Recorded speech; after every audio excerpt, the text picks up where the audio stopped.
Yahweh, Hayanawa, Yahweh, Ahad, Shema, Yashala, Yahweh, Allahayanawa, Yahweh, Ahad, Shema, Yashala, Yahweh, Allahayanawa, Yahweh, Ahad, Shalom Akyam, Akwatham. All right, it's a high spirit wind Judah of the GMS Mississippi camp.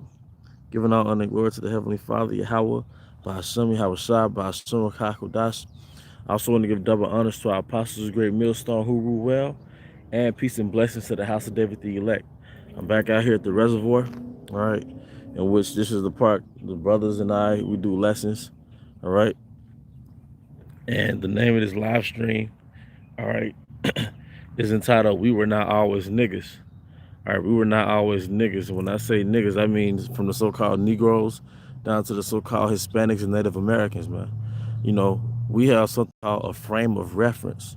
All right, meaning that, you know, you revert back to something, all right, for a reference of something.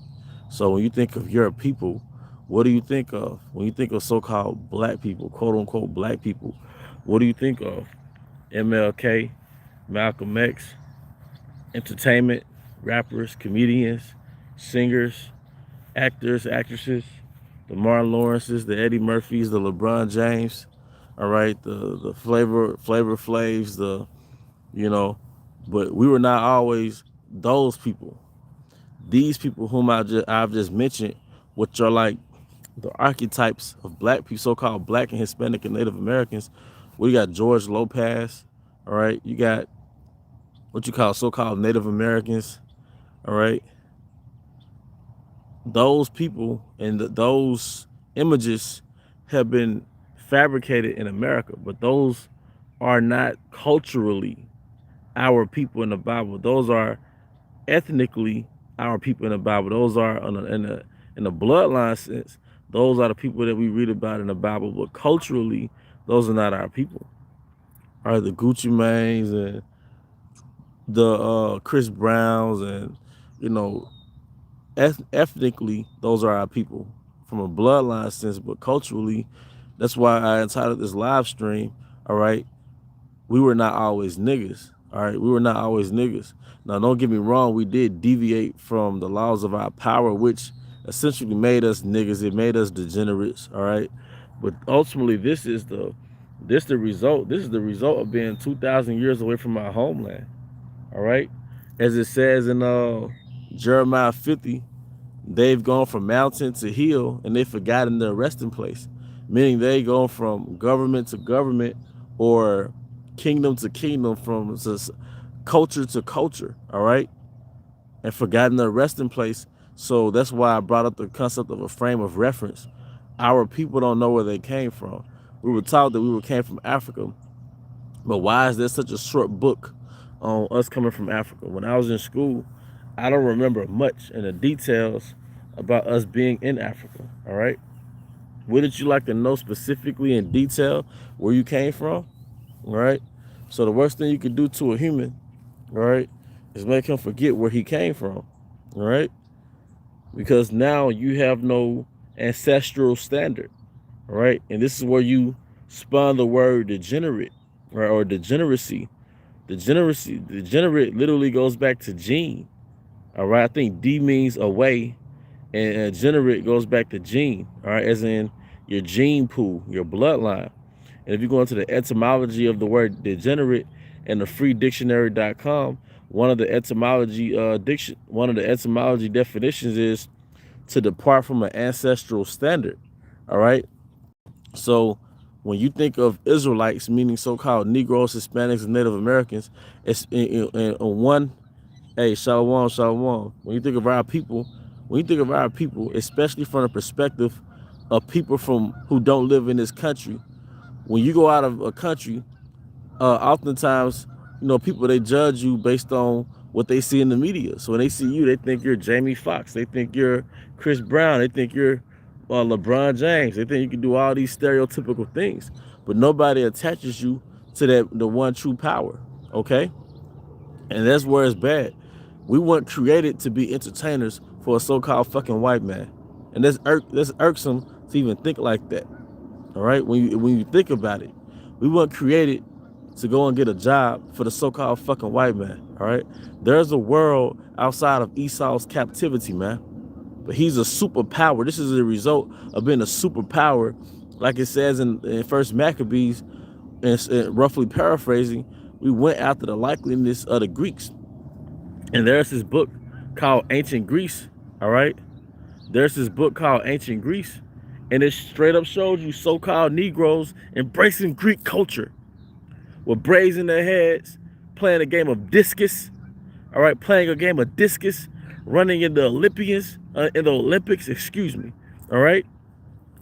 So we always took on the customs of our captivity, and Greece was the most sought out culture. We made it popping. We made it lit, man. All right.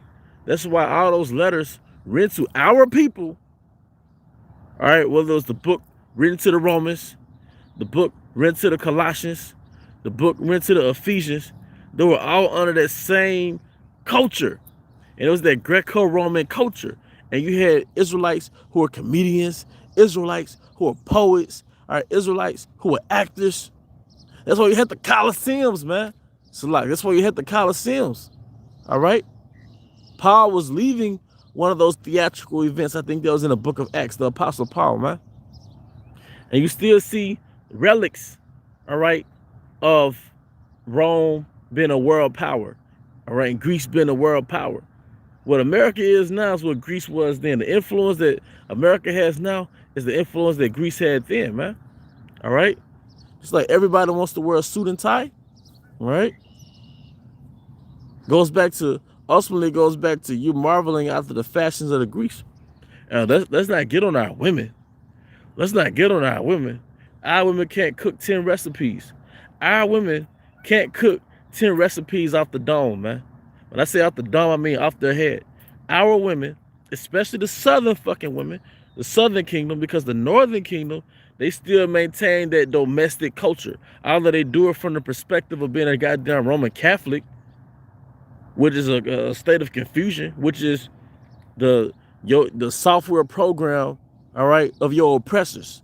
They chipped you with a software program called Roman Catholicism, so you worship a goddamn Caucasian god, man. Like the statues of your captors in your fucking country, man. You bugged out. But the point is, our women, they become degenerates, and they're marveling after the fashions of the Greeks. That's why our women are fucking wearing suits and ties, man. All right? But they can't cook 10 recipes. It's 7 days in a week. I guarantee you, maybe 90% of our women can't cook 7 recipes. Well, let's say y'all eat 3 times a day. I guarantee you 70 to 90% of our women can't cook 3 recipes 7 days a week, man. For in 1 week, give them a 1-week challenge to cook 3 different recipes for 7 days a week off their dome, meaning they have recipes written in their foreheads. Like how we got the recipe written in our forehead, which is the Father's name and his Son's name, Yahweh Bashem Yahushai. We were not always niggas. Our women weren't always Keisha. She wasn't always Keisha, all right, with the straight hair, the big eyelashes, tattoos every fucking where, or a damn business suit, sitting in a room full of so-called white men. One thing I know about Eve can exist in every sphere, man. She's in every fucking space. Me and a brother was talking about that. Eve would be in China, Eve would be somewhere in Africa, Eve would be in some corporate building. She exists in every space, all right?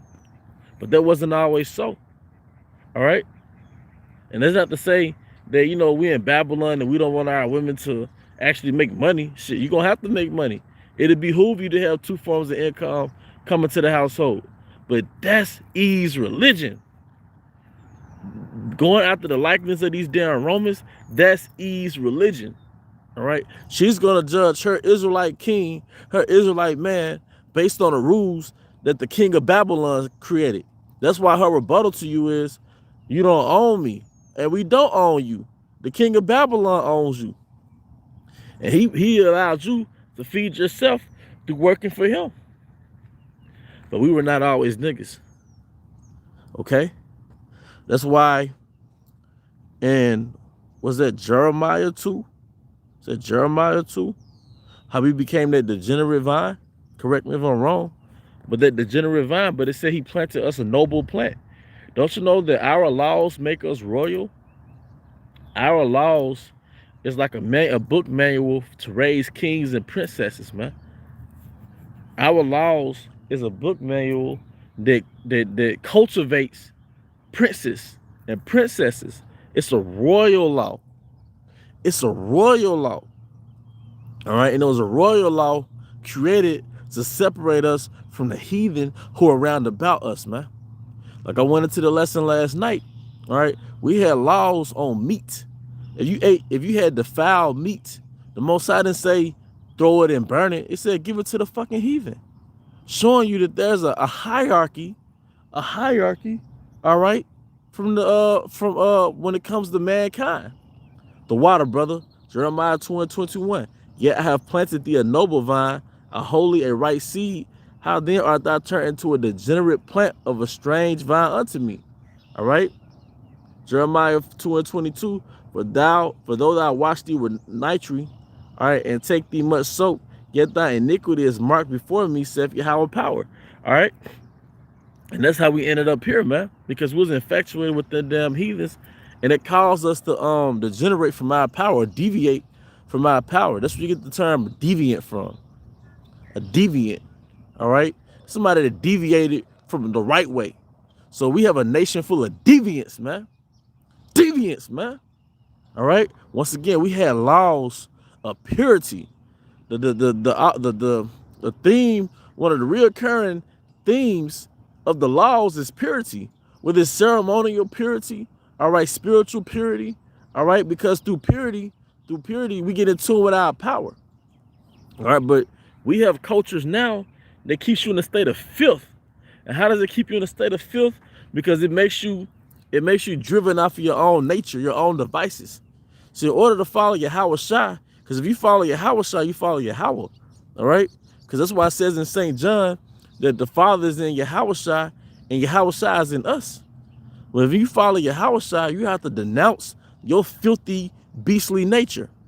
But the Roman Empire, it makes you embrace your filthy, beastly nature. But we were not always like this, man. We were not always niggas, man. We were not always people you walk inside a store and it's like, oh shit. You see 3 or 4 Jakes walking in the store, it's like, oh shit. Then it's like now you feel uncomfortable. They leaving a nigga energy. Or you at a damn restaurant, it's a table full of Eve, loud as hell, loudest ones in the restaurant. We were not always so, man. All right. Our women, the Most High gave us, showed you the beauty and the estate that our women were in. All right. The Most High showed you the state that our women were in. All right. Back in Isaiah, the 3rd chapter, that level of femininity, all right. And it was one of those things that it mentioned that the Most High took away from about their feet. And if you go into it, it was basically like tie downs on their feet, for lack of better words. It's like chains that connected their shoes together that forced the woman to walk feminine, man. See, that's the word we're gonna have to speak on more. Well, at least I speak on more. It's feminine. It's an energy. Like we were at a restaurant yesterday, and there was a group of women came in, and I believe they were Ishmael, but they still maintain those Eastern customs. The women came in with their heads covered, and they was all dressed immodestly, whether they was wearing long dresses or they just had loose, modest apparel. You couldn't see their skin like that, and they emitted a feminine energy. It's not all about lust, man. The Most High never marketed sex for some cultural pleasure, like the Roman Empire. All right. One thing that draws you to a woman is that feminine nature, and then you don't have to question if you're the dominant one in the situation. When a woman is feminine, all right, it automatically pushes. Hey, Salak, I just got knocked off. Let me turn the camera the other way. Hopefully it doesn't happen again. But you know, I won't be going too much longer anyway. But yeah, when a woman is naturally feminine, you don't have to question if you're an alpha male or you're the dominant one, you're in your masculine frame. All right. But we were not always so. Our woman was once feminine and royal. One thing I noticed about Israelite women, all right, they do have a royal mindset. Now it's called bougie, or oh, she's bougie, but really it goes back to our ancestors, all right, because it tells you in Deuteronomy, all right, 28, it gave you a hint, it gave you a clue that our women, they really got carried around. Our women got carried around. When we were called the sons of God, you think our women went on a pedestal? All right. Now women got dirty feet. Got bad feet at the bottom. It looks rough. But the point is, you know, our women that were humble to their men, but they were royal. They were royal. All right. Now you have something called ratchet. All right. From royal to ratchet. How about that, man? Which ratchet really goes back to, essentially goes back to low class. So you got something called class. All right. You got something called class. Israel was high class. The laws of Yahweh Shema Shai, all right, it made us high class. And I'm not just talking about the laws of Moses, that too, but then the admonitions and the proverbs of our forefathers, like the book of Sirach. The book of Sirach teaches you class, but class belongs to nobles. Class belongs to kings. Why would there be a whole book on how to conduct yourself if you're a peasant? If you're a common worker, man, or a common scavenger on earth, man. All right? And if Esau was the chosen people, why doesn't he push these royal laws, man? See, what you see today in power is a caveman that got elevated by Yahweh Bashim Yahweh Shai. That's why everything is classified as high class. It's either an abomination or just boring. All right? They got something on YouTube called AD. I think it's called AD for architectural design. And you give tours for Esau's houses. A lot of those houses are frankly boring, man. It's just a fucking decked out cave. Everything shapes like a square. All right, but even going back to this elevated cave, man. All right, he eats steaks tartare.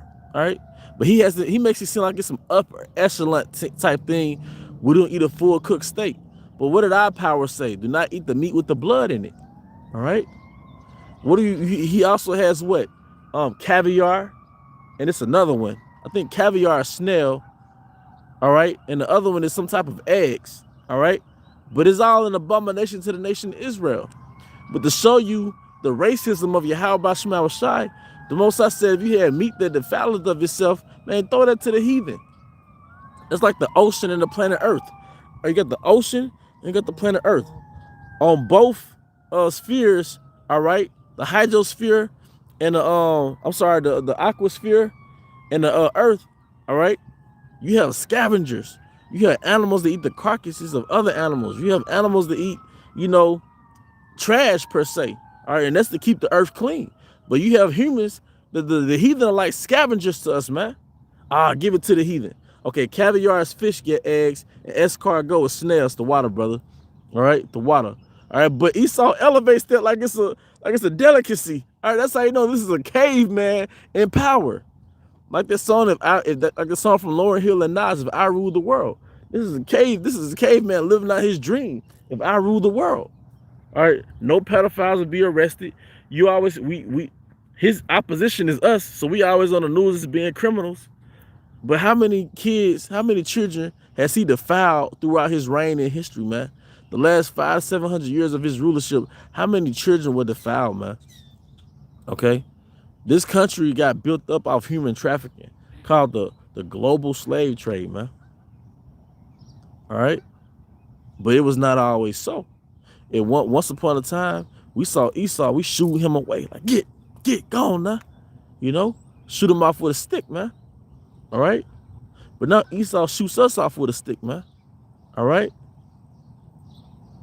We were on such a high level that we couldn't be, like King Saul said, you know, I don't want to be murdered by a heathen, by a Philistine. I think it was a Philistine. I don't want to be murdered by a heathen, man. All right? That's the mindset we had towards these other nations, man. So that's why the scripture says, why trim is thy way to seek of love, man? Our forefather Ezra had a ruling class mentality. Why are these people ruling over us? If the world was made for our sakes, why don't we have a possession of this world, man? All right. Our ancestors weren't looking for good jobs from the heathen. They wanted to be over the heathen. And that was the original intent, man. But the point is, we were not always niggas, man. And when I say niggas, like I said, I'm not just talking about the so-called Negroes, but the Hispanics and Native Americans. You think about those mounds, and you go into Gadite culture before Esau really took over. Well, I'm sorry, that wasn't Gadite culture. That was Native American culture. But that wasn't always so. They had the fringes. They kept the laws. They spoke the Hebrew. Down here in the state of Mississippi, there are a lot of tree signs. There are a lot of signs.